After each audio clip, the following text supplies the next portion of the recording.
Sir कैसे देखो योगी आदित्यनाथ अकेले मोदी जी के गाड़ी के पीछे पीछे जा रहे थे, कहा जा रहा है कि प्रोटोकॉल। देखिए, दरअसल बात ये है कि जो व्यक्ति भाजपा में मोदी का कंपटीटर बनता है या उनसे कंपटीशन करने को तैयार होता है, बातें नहीं मानता है, मोदी हमेशा उस व्यक्ति को हर जगह अपमानित करने का काम करते रहते हैं। कोई प्रोटोकॉल नहीं है। ये बताइए कि बड़े शर्मिंदगी की बात है कि उत्तर प्रदेश के मुख्यमंत्री नकली संत शिरोमणि योगी आदित्यनाथ को अपनी गाड़ी से उतार दिया। इससे बड़ी शर्मिंदगी की बात क्या हो सकती है। और योगी आदित्यनाथ जी को अगर कहीं चुल्लू भर पानी मिले तो उसमें डूब जाना चाहिए। आप इतने बड़े पीठाधीश्वर हो करके और आपका अपमान एक गुजरात से आया हुआ जुमलेबाज झूठ बोलने वाला देश के माननीय प्रधानमंत्री करें, इससे शर्मिंदगी की कोई बात नहीं हो सकती है। अब मुझे लगता है कि योगी जी मुख्यमंत्री बने हैं अपमानित होने के लिए ही। तो कह रहे हैं कि प्रोटोकॉल है वो। कोई प्रोटोकॉल नहीं है। ये पहले प्रधानमंत्री हैं क्या?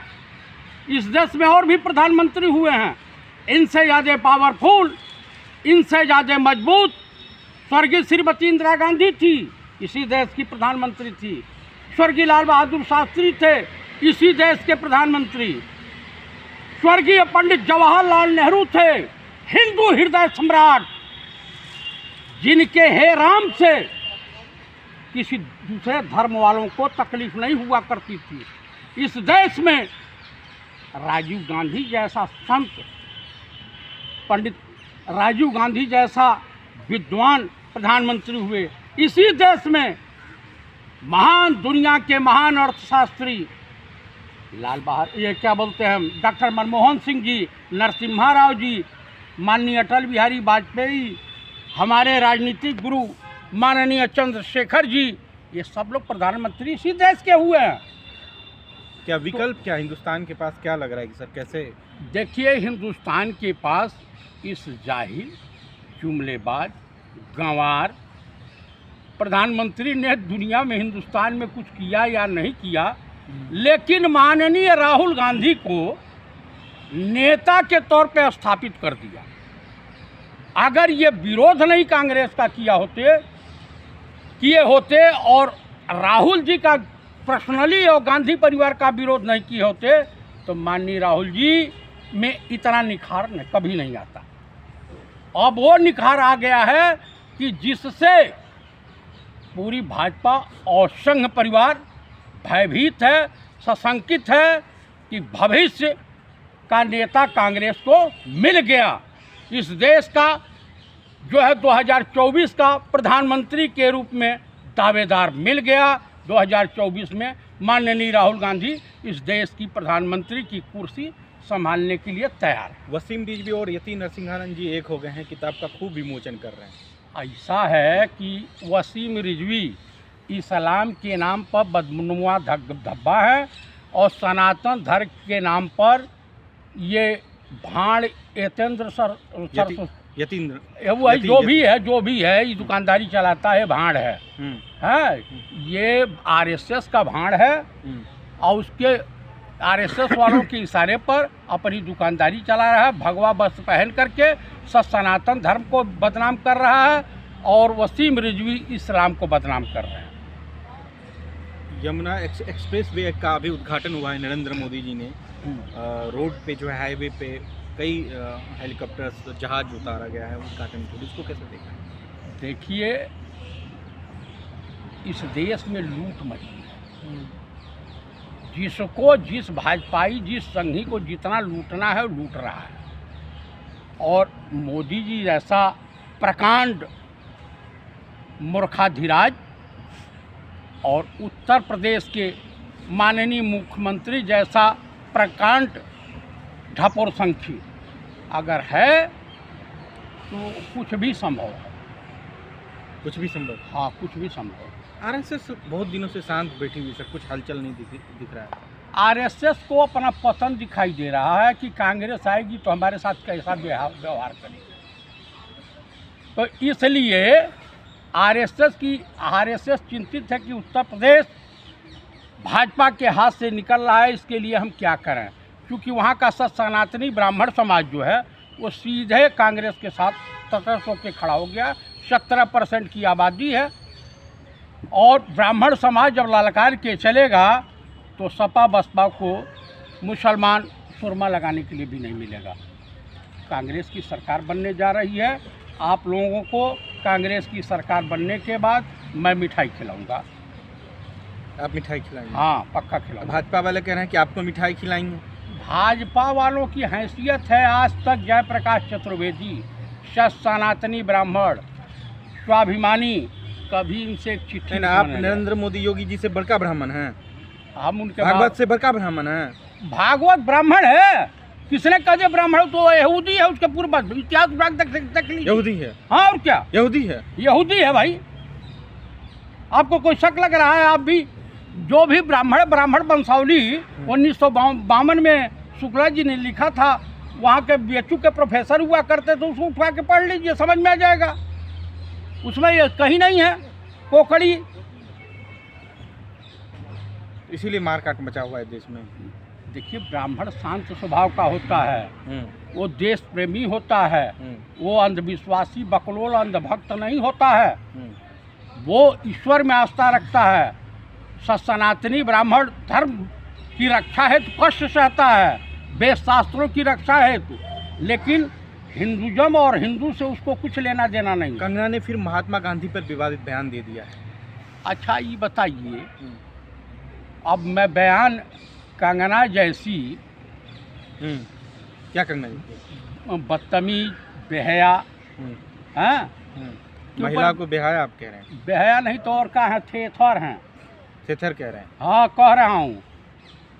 वो नर्तकी है, नर्तकी, तो उसको लटके झटके दिखा करके भाई उसकी दुकानदारी फिल्मों में तो बंद हो रही है, तो कम से कम भाजपा के लिए वो काम कर रही है, तो भाजपा का दुकानदारी क्या है? भाजपा वालों को चाहिए कि उसको अपना प्रवक्ता नियुक्त करना, ज़्यादा उससे ज़्यादा ख्याति प्राप्त होती रहेगी। पद्मश्री मिला, उनको जलन हो रही है आपको? मुझे काहे जलन होगी, मुझे काहे जलन होगी भैया। इस देश में और भी अभिनेत्रियाँ हुई जिनका कभी कोई अपमान नहीं हुआ है, लेकिन इसका अपमान हुआ है। इसी देश की नरगिस दत्त थी, देश की पहली फिल्म अभिनेत्री जो राज्यसभा के लिए नामित हुई थी। अगर उसने कह दिया कि आज़ादी भीख में मिली है, असली आज़ादी नरेंद्र मोदी के 2014 में जब नरेंद्र मोदी आए तब मिली है, इसमें दिक्कत कहाँ आ रहा है? दरअसल आरएसएस ऐसे लोगों से बयान दिलवा करके देश का टेम्परेचर देखना चाहती है कि देश में क्या बगावत हो सकती है, देश की जनता आरएसएस और बीजेपी के खिलाफ जा सकती है। इस तरह से उलझुल बयान दे करके और टेम्परेचर देश का नाप रहे हैं, लेकिन टेम्परेचर उनको उत्तर प्रदेश में देखने को मिल रहा है। अमित शाह ने कहा कि सड़कें जो बनी हैं वो यूपी में वो व्यवसाय को बढ़ावा देगा।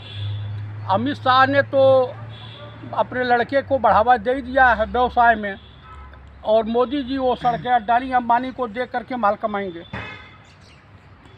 तमाम एयरपोर्ट, तमाम देश की सरकारी कुछ भी बोल देते हैं। कैसे, अगर सड़कें बनाई गई है तो दिक्कत कहाँ है? सब सही तो है, व्यापार को बढ़ावा मिलेगा। अरे भाई, हम तो कह रहे हैं देश तरक्की इतना ज़्यादा कर लिया है कि हिंदुस्तान के दोनों हाथ में नरेंद्र दामोदर दास मोदी के रिज्यूम में कटोरा आ गया भीख मांगने के लिए। कहाँ भीख मांग रहा? कहाँ कोई भीख मांग रहा? सब तो ठीक है। अरे क्या अरे कर रहे हैं? गलवान घाटी का जब मुद्दा उछला तो उसमें हमारे देश के प्रधानमंत्री कहे कि न कोई घुसा है, न कोई आया है, न कोई गया है, न कोई किसी पोस्ट पे कब्जा हुआ था, और उसके बाद 68,000 करोड़ रुपया चाइना से इनाम के तौर पर ले लिए। मुसलमानों को कैसे देखने से हिंदुस्तान में, त्रिपुरा, असम में जिस तरीके से मुसलमानों का के साथ आरएसएस उत्तर प्रदेश और 5 स्टेट का चुनाव जो है ये हिंदू मुसलमान के तौर पर किया तो कुछ है नहीं। विकास के मुद्दे पर चुनाव लड़ नहीं सकते, रिपोर्ट कार्ड दिखाने का इनके पास कोई चांस है नहीं। तो इसलिए कि भाई हिंदू मुस्लिम, भारत पाकिस्तान, मंदिर मस्जिद और देश की जनता आप समझ रही है कि जुमलेबाज हैं, झांसेबाज हैं और ठग हैं, अब इनके झांसे में नहीं आना है। लेकिन भागवत जी तो कह रहे हैं कि मुस्लिम पे टिप्पणी करना गलत है, वो हमारे भाई हैं। तो त्रिपुरा का दंगा वहाँ इन्हीं की सरकार है कि कांग्रेस की सरकार है? पंजाब में वो तो दंगे क्या बांग्लादेशियों ने किया है? आरएसएस वालों ने हमला किया, कह रहे बांग्लादेशियों ने किया है। आरएसएस वालों ने हमला किया और सलमान खुर्शीद साहब के घर पे भी घर में आग लगाई आरएसएस वालों ने। क्यों? भाजपा शासित राज्यों में ही दंगे फसाद हुआ करते ये तो प्लांटेड कह रहे हैं कि सलमान खुर्शीद साहब के वेल प्लांटेड खबर कहा जा रहा है। बिल्कुल नहीं, ये आरएसएस वाले। मैं ये पूछ रहा हूँ जितने दंगे फसाद हो रहे हैं, जितने मामले लिंचिंग हुई है, हाँ। ये सब इनके सलमान खुर्शीद का घर आरएसएस वालों ने जलाया। हाँ, आप देखने गए थे? मैं एकदम देखने गए थे आप? मैं दावे के साथ कह सकता हूँ। और क्या कहना चाहते हैं आप? यही सत्य है, यही सच्चाई है कि सलमान खुर्शीद का घर आरएसएस वालों ने जलाया। आरएसएस वालों ने जलवाया। किसके इशारे पे? मोहन भागवत के इशारे पर। और बोलिए। मतलब अगर देश में कुछ भी होगा तो मोहन भागवत ही करेगा। हाँ, और क्या? आरएसएस का चीफ वही है, तो ब्लेम उसी के ऊपर जाएगा। देश में कुछ गड़बड़ी होगी तो उसके लिए गुनाहगार जो है देश के प्रधानमंत्री माने जाएंगे। सीधा निशाना साध रहा मोहन भागवत पर। कल आपको चोट भी लगेगी तो मोहन भागवत ने ही चोट लगाया। अरे हमको छेड़ के तो देखें, इस देश का ब्राह्मण उनकी ईंट से ईंट बजा देगा। आप क्या हैं जो आप पूरा ब्राह्मण ईंट से बजा देगा? बजा देगा भैया। हम शादी भी करवाते हैं, हम श्राद्ध भी करवाते हैं, हम सब सनातनी ब्राह्मण हैं, तो हम बीजेपी और आरएसएस का श्राद्ध भी करवा देंगे। कराएंगे श्राद्ध? एकदम करवाएंगे श्राद्ध, एकदम करवाएंगे, श्राद्ध करवा देंगे एकदम श्राद्ध। बीजेपी के नरेंद्र मोदी, योगी आदित्यनाथ सबका श्राद्ध करवाएंगे, दक्षिणा भी लेंगे। नाम बोलिए, नाम बोलिए। किसका श्राद्ध करवाएंगे आप? मैं मोहन भागवत का भी करवाऊंगा, आरएसएस का भी करवाऊंगा, नरेंद्र मोदी का भी करवाऊंगा। जो देश हित में नहीं सोचेगा उसका भी करवाऊंगा।